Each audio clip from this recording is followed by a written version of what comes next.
Of all the planets that astronomers can see, ours is the only one known to have a significant amount of water.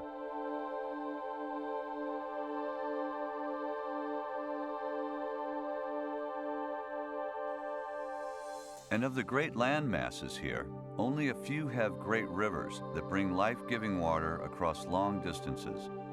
The Mississippi is one of only a few great rivers at over 2,300 miles long.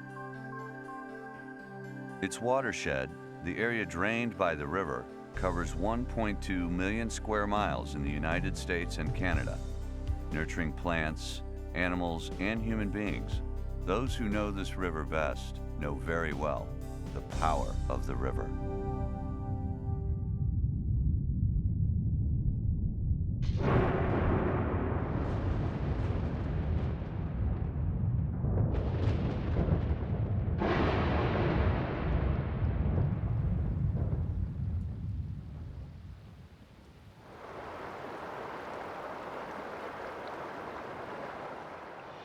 The power of the river begins with a single drop of water that travels from its source to the Gulf of Mexico. There are many Mississippi rivers. One could go around Pilot Town in Louisiana, where it's just a vast watery delta filled with oil rigs and exotic birds. And then one could go to northern Minnesota by Lake Itasca and the headwaters, and it's dense, pristine forest filled with beaver dams and otters and a kind of early pure forest land that you could find up there. The Mississippi River begins at Lake Itasca, Minnesota, as a very small stream. This is where it starts. Here's the place where you can wade across it. You can walk across it in stones. You can walk across a little footbridge, and it's an enchanting spot. I think it's a little part of paradise. Recorded history from the earliest explorers tells us that the Mississippi was named by ancient ancestors of the Ojibwe Indians, who lived on its banks in Minnesota. That river, the Mississippi, we call it the Chesapeake, the big river. And our relationship with the water is a spiritual relationship. We understand that in the act of creation, that the water and the earth was created before us, and that the people were created last, and that we're dependent on all those things. It's the source, it's the beginning, it's the birth of a mighty, mighty river, and be patient with it. Just really sit by it. If you get a chance to canoe it, go slow. Don't paddle often. Let the river carry you. And just listen to the birds, listen to the animals that live around it.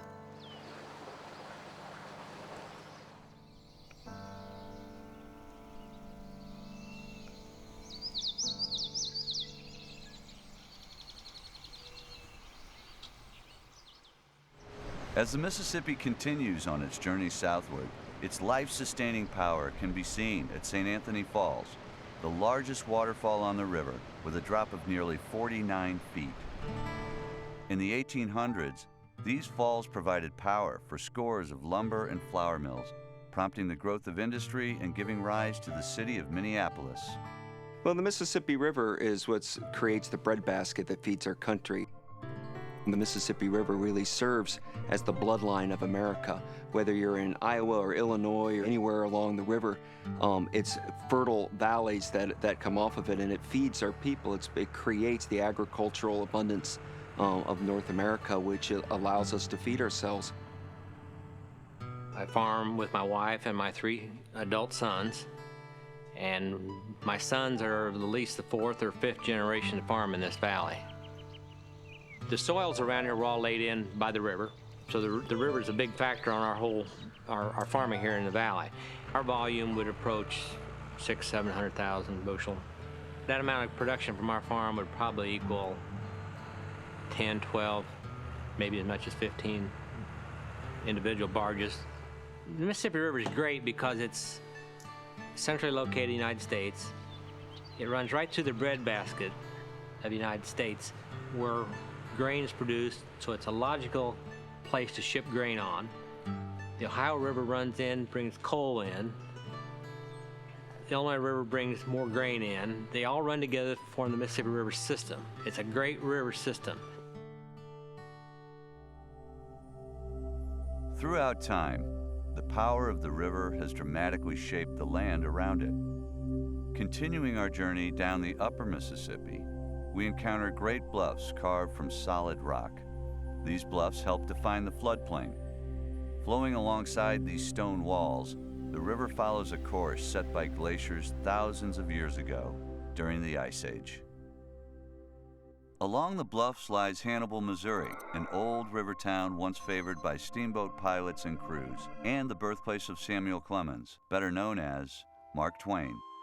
Well, for a boy such as Sam Clemens growing up in Hannibal, when he took a look at the river, that was the avenue of commerce. So freedom in terms of getting away from your present surroundings, that was the way to do it. And so he looked at that. Also, as you take a look at the river and take a look at a book like Huckleberry Finn, the two principal characters of Jim and Huck keep coming back to the raft, and floating on the raft is the time that they can just sit back and they can daydream. It was just a release from all that was taking place around them in their lives.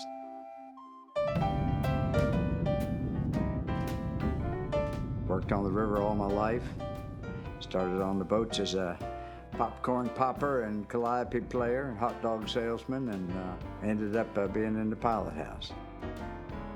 The biggest thing could happen to an inhabitant of a little river town out in the middle of nowhere is steamboat pull into town and New Orleans Jazz Band on there playing and popcorn popping, flags flying, calliope going, and it was the biggest thing that had happened since the previous year when maybe the same boat was there, or circus.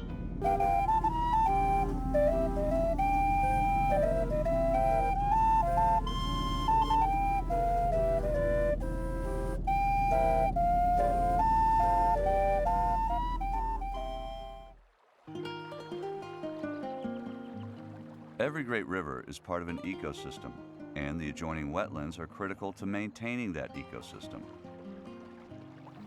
Wetlands are important to the river. They're part of the big system of the floodplains. Wetlands that are adjacent to the river provide filtration. They soak up a lot of water during high water. They provide habitat for fish and wildlife.